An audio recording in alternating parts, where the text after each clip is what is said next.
Okay.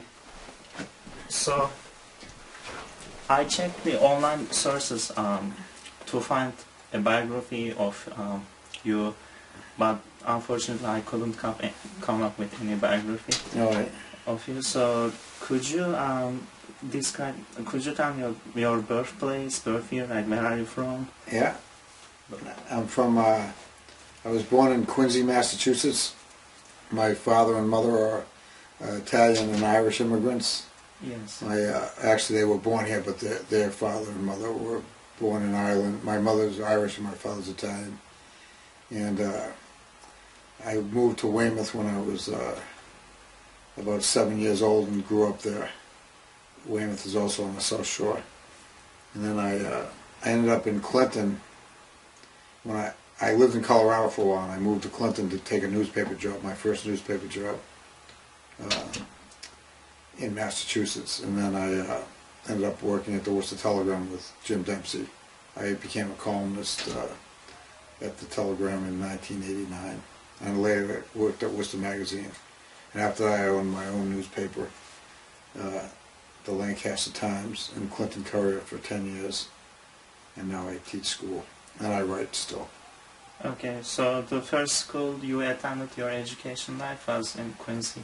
No, yeah, well, I don't even remember it, but it was the Parker Elementary School, and then I attended St. Francis Xavier Catholic School in Weymouth, and then Boston College High School for 2 years, and Weymouth High for 2 years.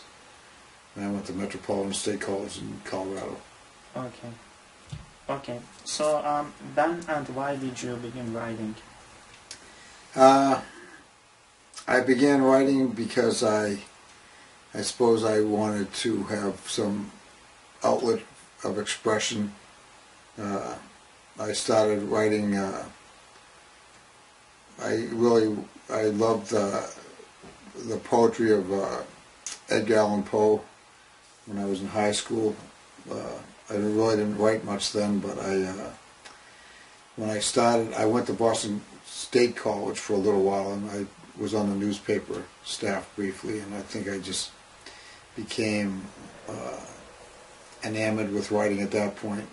Then at Metropolitan State College, I had a professor named Greg Pearson who changed my life. He was my journalism professor, and he really was the one that said to me, you know, you can really write well. Okay. So, when did you first consider yourself as a writer? As soon as I started writing, because I started writing for the Golden Daily Transcript while I was still in college in Colorado.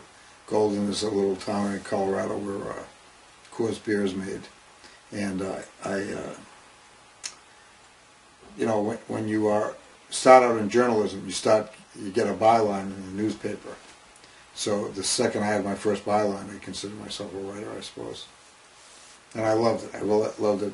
Immediately I recognized that I enjoyed doing it, and I enjoyed having my name on it.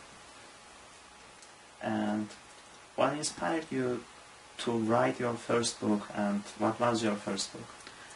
My first book was I just happen to have one right here. I don't have many left. It was a self-published book of columns that it's called My Favorite Column of Yours is the One Your Wife Wrote. And it's a book of my favorite columns from the Worcester Telegram and Worcester Magazine. Back then, when I was well known as Jim Dempsey was, because of a lot of people read us in the Telegram, and people would often ask me, you know, where could I get a collection of your columns, and I didn't have one, so I self-published this, and it actually did pretty well. I sold all 2,000 that I published, although my father probably gave away 1,000 of them. But do you have a specific writing style? Well, you know, when I teach writing, I always tell kids the most important thing is seeable details, that you have to use specific details in your writing. For example, It's not enough to say he was a big man, because when I was a little kid, I mean, when my kids were little, they thought I was a big man because they were relatively small. So it's important to say, like, the man was a 6-foot tall man. That's a specific detail, and I think that I always try to let people see what I'm writing about instead of telling them. Show me, don't tell me, I guess, is the most important maxim I would say for any writer. Okay, let me quickly check how we are doing over here. All right. Oh, sorry. Okay, we are doing good. Right. So, after my research, I think you have 3 books so far. Yeah. Massachusetts Troublemakers. This one, my favorite column of yours, is the one your wife wrote. Yeah. And also, the 3rd one is This one. Welcome to Your Midlife Crisis. Yeah. Yes. This was a joke book, actually, Yeah, it's that I did with Lenny Peterson. Lenny was a cartoonist that worked for the. He used to do a cartoon for Worcester Magazine and also for the Worcester Telegram. After that, but he was a great artist, and we had a lot of fun doing this book. It's kind of a dumb book. We didn't really make a lot of money on it. It was sold in Spencer Gifts and places like that. It's just jokes about turning 40. Oh yeah, midlife, that turning 40. So for these books, I have specific questions. So, how did you come up with titles with these books? Like, how do you determine the title of a book? Well, when you propose a book to a publisher, you need to have a title, and usually you send out a couple sample chapters and an outline of the rest of the work that you want to do. So, having a good title is important, and the title is going to be more. A publisher is going to be more interested in the book if it has a title that they think they can sell, and so it usually has to be something that's kind of catchy. My favorite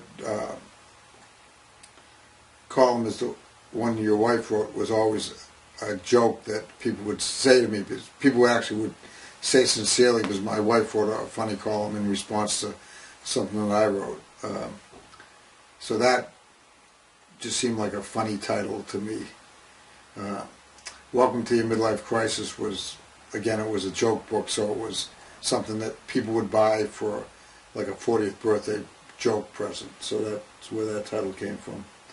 And Massachusetts Troublemakers, actually, when I proposed that book to Globe Pequot, which is the people who ended up publishing it, at first I think I sent, I wanted the title to be Massachusetts Contrarians, and they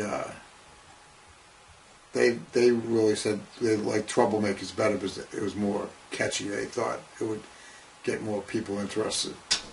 And you know, the thing is, Contrarians would actually be more accurate in some way, because the people weren't necessarily bad troublemakers, they were just people who went against the grain. So, but Troublemakers is more catchy, so that's what they wanted me to change, and I said that's fine. Okay.